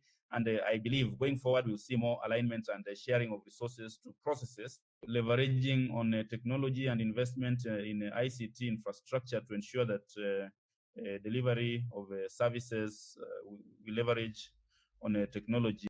In terms of the frameworks to ensure that, if you look at the Constitution, it provides for the establishment of the Judiciary Fund. And this is part of the independence of the judiciary, that the share that is allocated to the judiciary from the annual national budget is separated and deposited in the Judiciary Fund, which is now established by the central bank. And this will enhance independent financial autonomy of the judiciary. Some of the operational challenges we faced is because of the current financial arrangements and access to funds which are allocated to the judiciary on paper, but accessing them through the government processes is difficult, and that falls short of the constitutional arrangements which require independence. And we hope that with the establishment and operationalization of the Judiciary Fund, then we are able to use these funds more efficiently. The actual allocation of resources to various users by the judiciary is actually subject to public participation and consultation as required in the Constitution. So some of the sentiments that you've raised or have been expressed about use of resources to buy cars and all that, and it's something which the judiciary considers every year during the budget process, and appropriate balancing between priorities in the judiciary. But what I can assure you is that this season and going forward, processes such as ICT have not received that much support, but there's a shift in the allocation of resources, and we hope to sustain some of the gains that the judiciary has made during this period. There is a question here from Dr. Matvenge, and the question to the panel is, how are your respective countries balancing between restricting public access to court hearings and ensuring transparency? How are your respective countries balancing this? The second question is from Robinson Cruz. And Robinson says that post-COVID-19 era, I don't know when that will be, certainly there'll be involvement of a lot of technology in court processes. And his concern is that majority of litigants in Africa are poor in villages. Most of them don't have good access to the internet. The whole issue of connectivity to the electricity. And then, therefore, his question is, how are we prepared to make sure that these people are not excluded from the processes and from accessing justice? Okay, starting with those two questions. I don't know who wants to go first. Let me throw it to PHEONA. Could you attempt to answer Dr. Matsvenge? How is Uganda prepared to balance between transparency and restrictions in terms of people accessing courts? So on transparency, first of all, I forgot to give you some good news. Our judiciary administration bill was passed into law this week, which ideally means that the judiciary is now independent in its budgeting. And I liked what you were talking about earlier about us remembering to caution ourselves that this is not a time to go crazy with spending on the judiciary. Even as we try to increase access to justice, we need to prioritize. So I'm hoping that with this bill passing, there will be more resources for the judiciary to prepare themselves and increase access to these online court platforms. So balancing between transparency and the COVID restrictions has been walking a tightrope. What we have appreciated in Uganda is that generally we've had people across the board being caught in the crosshairs if they disobey the restrictions. So I think that has been okay. However, the issue of transparency has been very glaring in the issue of distribution and collection even of aid and support, and how that aid and support is being distributed. I think that has suffered. It has not been a very transparent process, and it has raised many questions. We've also had a lot of, as I said before, there's been a lot of corruption in that area. On we felt as a law society that by letting courts operate while lawyers were not allowed to operate, we thought that wasn't very balanced, and it was also a problem in freezing some things. For instance, you said do not evict people, but then how do you interpret that? Does that mean that people should not pay their rent? So we've had a real challenge in ensuring that whatever is presented as a restriction is implemented transparently. It's I think what we're going to have to do is probably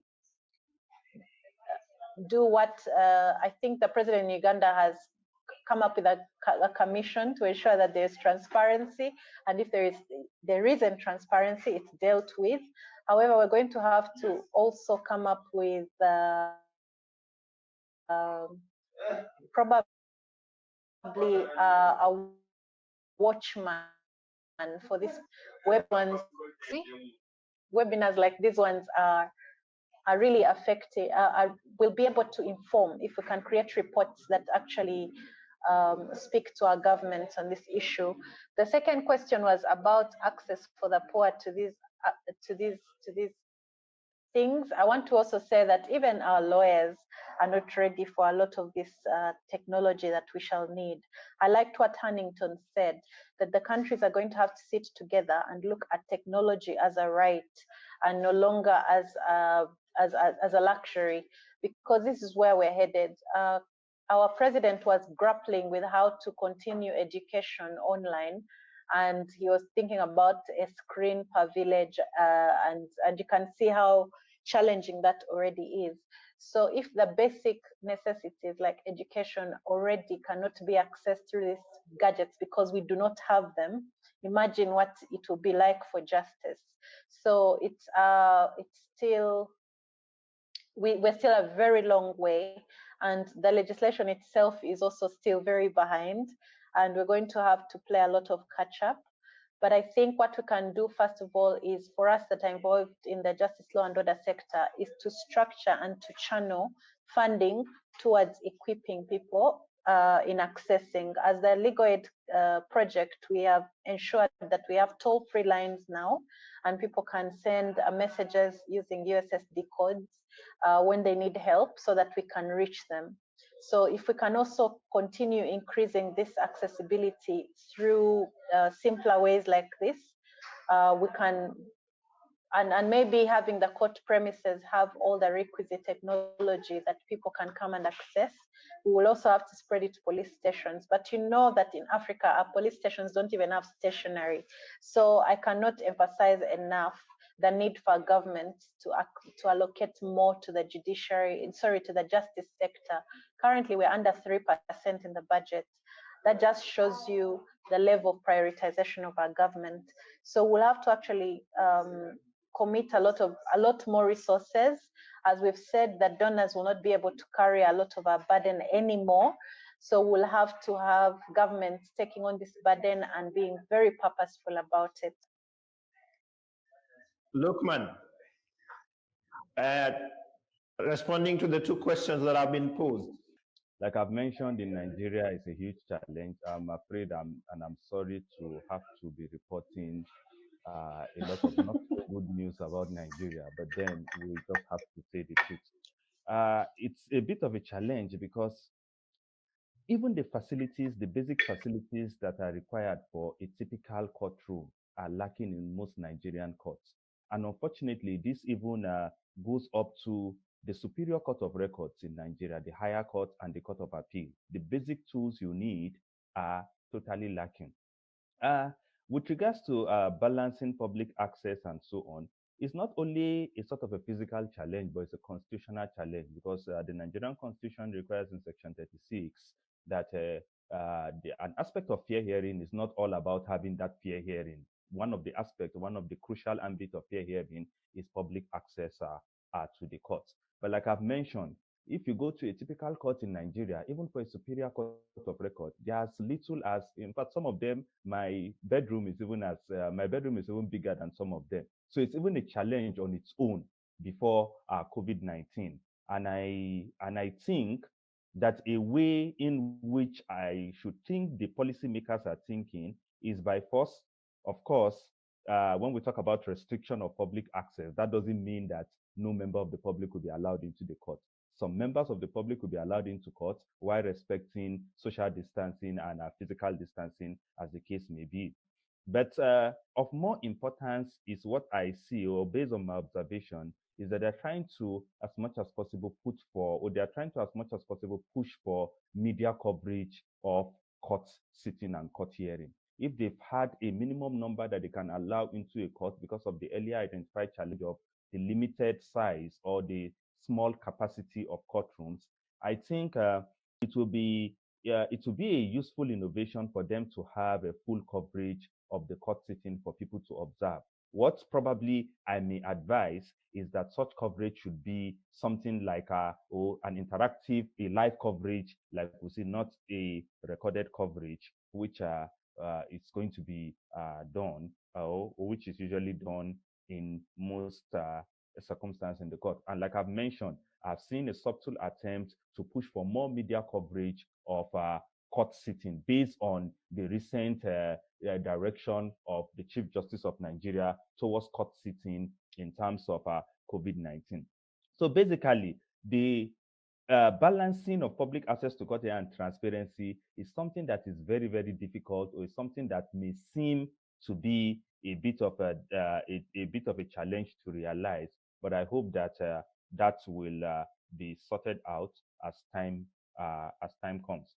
Now, with regards to preparation for access to justice by people in what I call the villages, or by people in the community, that one too is a huge challenge. And honestly, I have not seen anything, or I have not noticed anything that is being done, even before COVID-19, in Nigeria to address this challenge. Unfortunately, like I've said, even for we in the township, access to internet, access to internet, access to basic information technology is almost very lacking. We have to sometimes go the extra mile to be able to access the basic things we need to communicate, or the basic interaction we have with technology and the internet. So honestly, I'm at a loss, and probably I would like to learn lessons from other countries with regards to how the country will be able to prepare for access to justice by people in the villages. I have not really thought about it, and I really don't. I'm afraid to report that nothing serious is being done about it in Nigeria currently. I now take this to BOSIRE. First, even as we speak now, the Office of the Judiciary Ombudsman is open to receive any form of complaints from the public regarding dispensation of justice. Of course, as you approach the office, there's limitations in terms of numbers that can go in and all that in order to ensure the safety and all that, but at least that is available, as well as other forms of media or channels of reaching this office, the office online, the emails and all that, to maintain that transparency. So the intention actually is not to make things less transparent, but to ensure that justice is dispensed in a way that enhances transparency, because actually that is one of the cardinal principles that underpin the dispensation of justice in the Constitution. So as far as possible, we'll try and keep the physical and online channels open for purposes of pursuing transparency and legitimacy in all the actions that we are doing. And also on the second question, how to include other sectors of the society maybe not covered currently. We are, I can say we are grappling with that, but also just to mention that a lot of services in the Kenyan public space have moved to online spaces, and Kenyans are able to access that. So they file their returns, tax returns online. They apply for their passports online. They apply for their vehicle, very many processes, ID applications and all that. So we hope that we will also make the justice processes accessible as possible. Of course, we have unique circumstances, being dispensation of justice, and all these will be considered. And in the end, if it's not possible to reach these communities using the platforms that are available, I believe as we gradually upscale physical court operations, and discussions are going on, the CJ has announced that he has met with the presiding judges and heads of stations to gradually open up, so that areas which are not covered with these platforms that we have in Nairobi and other regions, then the old processes of physically approaching courts for your matters will be opened, and but in a restricted way, not because we want to hide anything, but because it is safer to carry out those processes in a limited manner, so as to curb and manage the current situation that we are in. Hannington, what will be your response to some of the, to the two issues that have been raised? We must look at access to justice not as a wholly governmental function, but a function of all of us as stakeholders, as lawyers, law societies, private sector, civil society, and the general public. And in these very challenging times, I would think, and go back to what I'd proposed, can we think of scrambling private sector resources to ensure that there's access to justice? Get stakeholders, the media, to cover as much as they can. But importantly, let's look at micro applications. Can we think of scrambling these private sector resources to set up basic facilities like a communal cyber cafe next, as near as possible to the community level, where basic filings can be done free of charge or at little cost, because these are communal resources?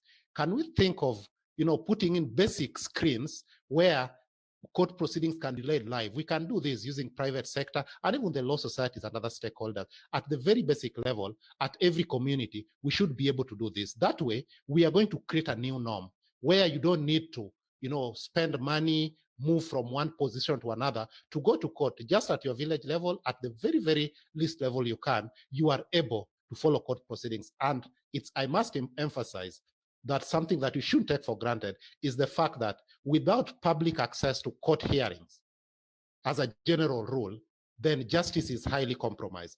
The principle of public access to the court premises or to the court hearing and court function, it's what creates, a sense of awareness in the judicial officers, in the stakeholders, that they are being watched by a larger public, and therefore they should do as deserved. Thank you, Peter. Ladies and gentlemen, let me share with you the results of our poll. We carried a similar poll yesterday, and for the Southern Africa, for the same question, the verdict was that the situation will get worse 100%. For Eastern and West Africa, we have 50% saying it will get better, 27% saying it will get worse, and 23% saying that it will remain the same. So it seems like for the East and West Africans, they are looking at this situation from a positive perspective compared to their counterparts in Southern Africa. And therefore, I give the panel an opportunity to respond to that, to the poll results, starting with BOSIRE. What does this say? There's an old adage that the darkest hour is before dawn. So we are at that hour, and this, as we have said repeatedly here, there's some critical opportunities which are presented by this situation. We have been forced to rethink and innovate, and also do things which we have not been able to do for a long time, such as digitization of courts and all that.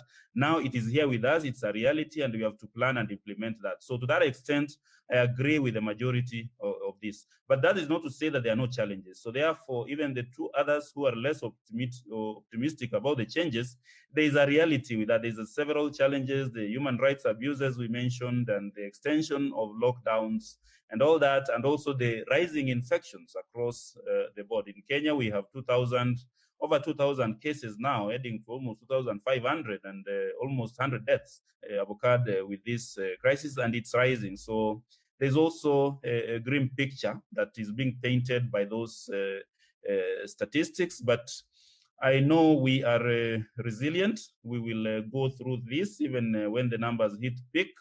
I'm sure we will bounce back, and as I've said, there are some milestones which we have reached or are reaching even in the midst of this crisis, and they will help us to further the administration of justice in our country and, of course, in our region and beyond. Thank you very much, Peter. PHEONA, what is it that we are doing different? For Southern Africa, I must say that COVID has hit them really, really much harder than they have for East, I think, and Western Africa. There's a lot of deaths. There's a serious food crisis. There's a serious financial crisis. I think the crisis level is red now. For Uganda, okay, for East Africa, maybe I'll speak for Uganda, but even generally East Africa, I think that we've been able to do better, probably because the other aspects like food accessibility are not as crucial, are not in red. We also have been fortunate in that we've had a lot of initiatives by our justice, law and order sectors to increase access to justice. We have a lot of projects that are trying to ensure that all these people have access to justice. Most of our judiciaries have been already involved in trying to move to the electronic form. But we've also had certain initiatives by our governments, for instance, freezing evictions, freezing all these other things that would have caused serious inconveniences.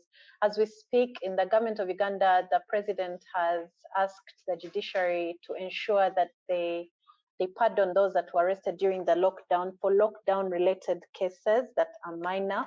And this will go a long way in reducing the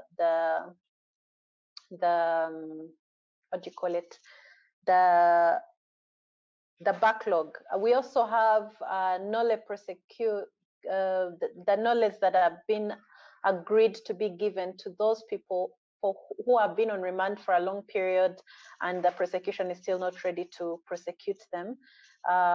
There's a general guideline to see that these cases are cleared out of the system. So I think these are some of the initiatives that probably give hope to the East Africans, and that's why you're probably getting a more optimistic percentage.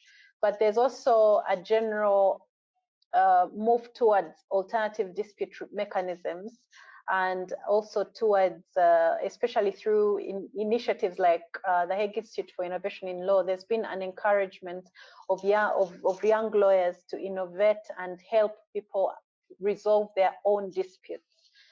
In Uganda, I'll also say that we have other dispute settlement mechanisms like the local council courts and things like that, that I think are increasingly being utilized to resolve disputes and have a higher success rate.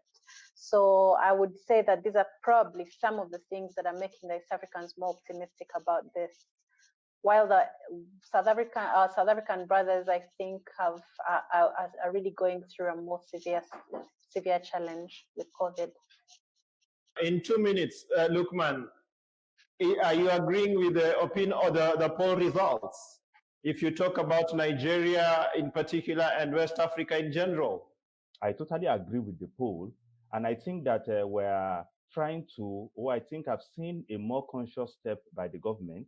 I've seen a more conscious steps I've seen more conscious steps by private agencies, by private institutions, to look for means to ensure access to justice, effective delivery of justice in spite of the challenge we have. When PHEONA mentioned the fact of the executive order, which was on, I think, was on autonomy, I think, of the judiciary, I smiled because in Nigeria, the Nigerian president just some days ago also signed a similar executive order, even though I think she made reference to a particular law, a particular legislation. In our own case, there was an executive order which gives more financial autonomy to the judiciary and the state legislatures, but more importantly, the judiciary, which is something that is very important. I'm not sure it's part of the fallout of the COVID-19 situation, but I'm sure it's not totally unconnected with the COVID-19 situation. So basically, I think that there is more awareness among the justice sector.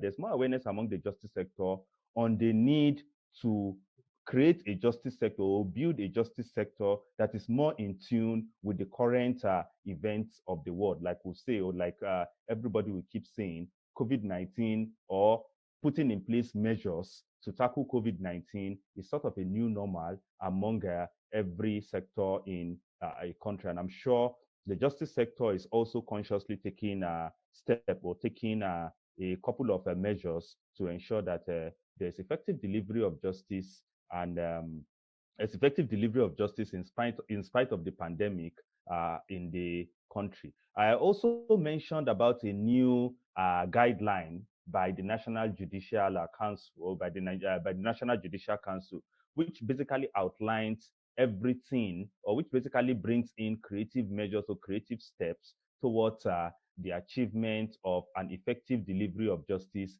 in this period. Hanningtone, what does this say about people's perspective on access to justice in especially Eastern Africa? The ones who are pessimistic, you cannot penalize them for that, because these are based on our experiences as a continent, that out of pandemics, out of catastrophes, things get worse instead of getting better. But I want to believe that based on the discussions we've had, for the future, access to justice will require less traveling, less printing, and that means reduced cost of access to justice generally. to the disadvantaged. Two, with the use of things like video link, then we are going to see more transparency because barring any restriction, we should be able to access live links of court proceedings and stream them to the entire world. And that means we are going to open up our judicial institution to more public scrutiny beyond just their mere localities, to the entire world. And that should be a good thing. And to the challenges, obviously, for those who are pessimistic, I would want to imagine there are issues about data privacy concerns and challenges.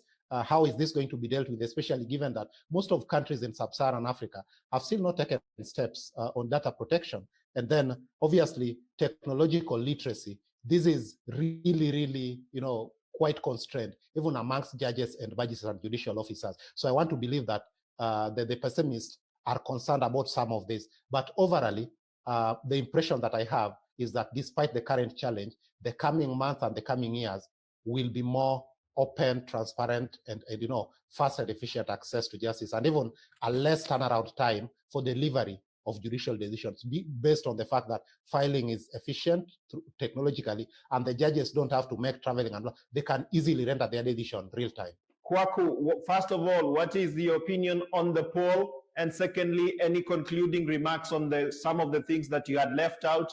The poll results simply goes to show that despite the seemingly gloomy nature of COVID-19 and what its impact on our justice system, we as a people seem to be resilient, and we seem to want to grab the opportunities to move forward in this particular era. And one of the things that was mentioned that I was going to say earlier on was the fact that technology and access to technology, and in particular internet access, for instance, which unfortunately has failed me today, it's about time that we consider this to be a fundamental human right, as I believe it is a concomitant of the right to information generally, especially in this technology-driven world. And I must also note the fact that we need to, however, bridge the gap between the rural areas as well as the urban areas, where you may have connectivity better than in the rural areas, and also literacy or illiteracy issues as well. So these are some of the things that we should be looking at. And my personal experience in terms of how we have responded to this pandemic, for instance, is in the academic institutions. Many people believe that when we transitioned to online learning and online teaching, that it was going to be a put-off for a lot of people. But we found out that the attendance that, for instance, we're getting at the online classes were more than what we were seeing when we were holding in-person classes. People were joining the classes more online than they were coming in person, which was an interesting thing to note. So I believe that we should leverage on this period that we're in to boost our technological resources, to encourage and resource legal aid, for instance, because one important aspect of access to justice is legal aid, which we've talked about, some panelists have already talked about. We note the under-resourcing of legal aid agencies all across the continent, and in Ghana, for instance, as well. And that's one of the ways in which the organization that I founded can play. We can play a role in augmenting the legal aid in terms of providing pro bono services, for instance, to clients or to persons, indigent defendants or court users who may not necessarily be able to pay for legal services, introduce or encourage information technology, legal education, for instance, and the idea of access to justice is that it starts way beyond the person becomes a lawyer, or way beyond or before you provide legal services. So the value chain of access to justice begins at a very early stage. So if we introduce some of these technology-based learning, if we are able to inculcate a pro bono culture, which is lacking in many parts of Africa, for instance, so we can introduce clinical legal education, which allows practitioners, students to be involved in helping and aiding persons to access justice. I believe it will go a long way, and it's reflected by the fact that this poll that you just read out shows that we are resilient and we see the opportunities even in the shadow of this pandemic, and we need to seize upon them to be able to move into the future, because the future clearly is going to be driven by technology. So even though there are lots of people who are cut off from the grid, it's about time that we start devoting resources. It's about time that our courts, our justice system, the government in general starts concentrating on some of these things to be able to aid our being able to actually provide access to justice for the many people who wouldn't be able so to do. At this juncture, I want to thank all my panelists who have joined me this morning, and for very lively discussion that we've had. I also wish to thank the audience that has tuned in. Unfortunately, all good things have to come to an end at one point or the other. One of the things that we cannot debate about is that Africans by nature are resilient, and Africans by nature have a unique ability to adapt to situations. I want to believe COVID-19 will not defeat us, and we are going to find a way of ensuring that access to justice is actually even going to get better moving forward. And if the positive results that have come from the East and West Africa region is anything to go by, we need to leverage on this. All the key players just need to leverage on this and push it forth so that it is not doom and gloom for access to justice in Africa. So ladies and gentlemen, I wish to thank Dr. BOSIRE, I wish to thank HANNINGTONE AMOL, I wish to thank Dr. LUKMAN ABDULRAUF, I wish to thank PHEONA Wall, I wish to thank Dr. KWAKU, who has joined us from Ghana. I also wish to thank AMEHA MEKONNEN, who unfortunately we lost him because of technical issues. And at this juncture, I now wish to hand over to my colleague, Cindy Salim, to give us a wrap-up of the session. Thank you so much. Kwaheri and stay safe. Thank you very much, Peter. Much has been said, and we've had fruitful deliberations this morning. And what we've been hearing is quite the same as what we had from our session also yesterday. Countries are still trying to strike a balance between protecting citizens' rights as well as citizens' health, and at the same time trying to uphold the rule of law. We've seen that courts have either closed or reduced or adjusted their operations in different countries, and there has been introduction of technology which has come up with its challenges, and these challenges, most of them, the common challenges that we've seen include abuse of human rights, increased sexual offenses, and domestic violence. And what also has come out during this discussion is that we should not only limit access to justice to access to courts. We need also to note that it also includes legal awareness, legal aid, as well as legal education. I'd urge all of us in the justice sector to learn from these challenges and turn them into key components which can be used in future in order to improve access to justice. As we have seen from the polls, most people think that situation is going to improve after this pandemic. And I'd like to leave us with this quote from the chairperson of TI, Delia Rubio, who says that an emergency is not a blank check to decide just anything. Emergency measures must respect the rule of law, freedom, and human rights. Thank you. And thank you very much, the panelists and those who joined us. Bye-bye.